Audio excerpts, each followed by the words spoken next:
হেসে গেলে Zimbabwe white wash এড়ালো। জিম্বাবুয়ের সামনে টার্গেটটা ছিল 158 রানের। সিরিজের বাকি ম্যাচগুলোতে এর বেশি সংগ্রহে পৌঁছাতে পারেনি তারা। সে কারণেই হোয়াইট ওয়াশের সম্ভাবনাটা উজ্জ্বল মনে করেছিল অনেকে, কিন্তু বাংলাদেশ পারল না। তাদের দেওয়া লক্ষ্য হেসে খেলে উতরে গিয়ে হোয়াইট ওয়াশ এড়িয়েছে সিকান্দার রাজা বাহিনী। 12 মে পঞ্চম ও সিরিজের শেষ টি-20তে 9 বল হাতে রেখে 8 উইকেটে জিতেছে জিম্বাবুয়ে। জয়ের পথে রাজা 72 ও ব্রায়ান বেনেট 76 রান করেন।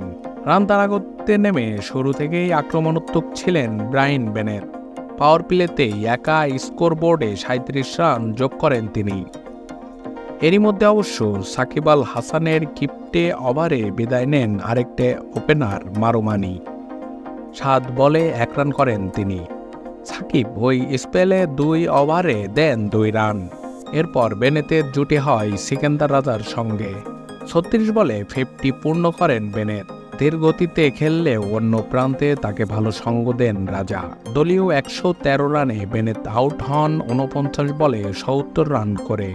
তার ইনিংসে ছিল 5টি করে 4 ও 6-এর মার। 75 রানের জুটিতে জয়ের কাছে চলে যায় জিম্বাবুয়ে।